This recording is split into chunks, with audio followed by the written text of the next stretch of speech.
yang pertama yaitu kita akan membahas apa itu model spiral dan akan dijelaskan oleh Bunda. Metode spiral adalah salah satu metode pengembangan perangkat lunak yang bersifat iteratif dan inkremental. Metode ini berfokus pada manajemen risiko dan pengambilan keputusan yang terstruktur dalam setiap siklus iterasi.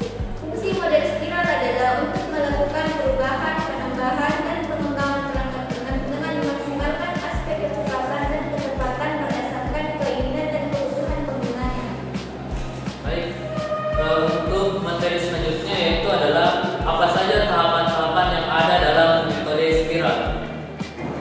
Berikut adalah tahap-tahap yang dilakukan dalam model spiral. Yang pertama, customer communication, aktivitas yang dibutuhkan untuk membangun komunikasi yang efektif antara developer dengan user atau customer, terutama mengenai kebutuhan dari customer. Yang kedua, planning. Aktivitas perencanaan ini dibutuhkan untuk menentukan sumber daya perkiraan waktu pengerjaan dan informasi lainnya yang dibutuhkan pengembangan software. Yang ketiga, analisis risk. Tahap analisis risiko ini dijalankan untuk menganalisis baik risiko secara teknikal maupun secara manajerial. Tahap inilah yang mungkin tidak ada pada model proses yang juga menggunakan metode iterasi, tetapi hanya dilakukan pada spiral model. 4. Engineering. Aktivitas yang dibutuhkan untuk membangun satu atau lebih representasi dari aplikasi secara teknikal. Yang kelima, construction dan release. Aktivitas yang dibutuhkan untuk develop software, testing, instalasi, dan penyediaan user atau customer support seperti training penggunaan software, serta dokumentasi seperti buku manual penggunaan software. Dan yang terakhir itu atau yang keenam, customer evaluation. Aktivitas yang dibutuhkan untuk mendapatkan feedback dari user atau customer berdasarkan evaluasi mereka selama representasi software pada tahap engineering maupun pada implementasi selama instalasi software pada tahap construction and release. Baik, terima kasih.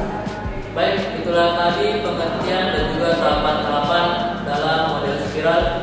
Untuk selanjutnya adalah contoh kasus dari model spiral yang akan dijelaskan oleh Angga.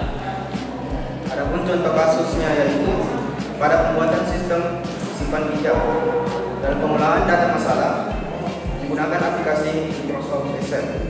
Hal ini menimbulkan beberapa masalah seperti kesulitan dalam berkomunikasi antar staf dan juga membutuhkan banyak waktu dan tenaga serta biaya. Jarak antar ruangan. Oleh karena itu, dibuatlah sistem berbasis Android untuk sistem simpan pinjam sehingga data diolah secara otomatis. Baik. Selanjutnya kita akan membahas contoh aplikasi dari model spiral. Mengikut contoh kasus yang diberikan, adapun contoh desain aplikasinya itu tahapan pertama customer communication. Kita melakukan wawancara kepada klien untuk mengumpulkan data yang ada mengenai proses operasional bisnis. Lalu kita mengkaji masalah-masalah yang muncul. Lalu kita melakukan tahapan planning. Tahap ini kita menentukan hal-hal yang diperlukan dalam penelitian atau dalam pembuatan aplikasi ini seperti lokasi, alat, dan bahan. Kemudian kita melakukan analisis resiko. Pada tahapan ini kita menganalisis resiko dari penggunaan aplikasi yang akan dikembangkan. Lalu adapun analisis resikonya yaitu kita harus membutuhkan kebutuhan fungsional seperti login halaman utama, menu pilihan halaman, menu nasabah, lalu menu simpanan halaman, menu peminjaman halaman, dan menu laporan halaman. Setelah melalui tahapan analisis resiko, kita melakukan tahapan engineering dengan menggunakan Unified Modeling Language atau UML. Kita membuat desain aplikasi visual. Lalu kerangka kerja peningkatan aplikasi berbasis object oriented dijelaskan dan dibangun dan dilaporkan menggunakan UML. Terakhir kita melakukan customer evaluation, yaitu kita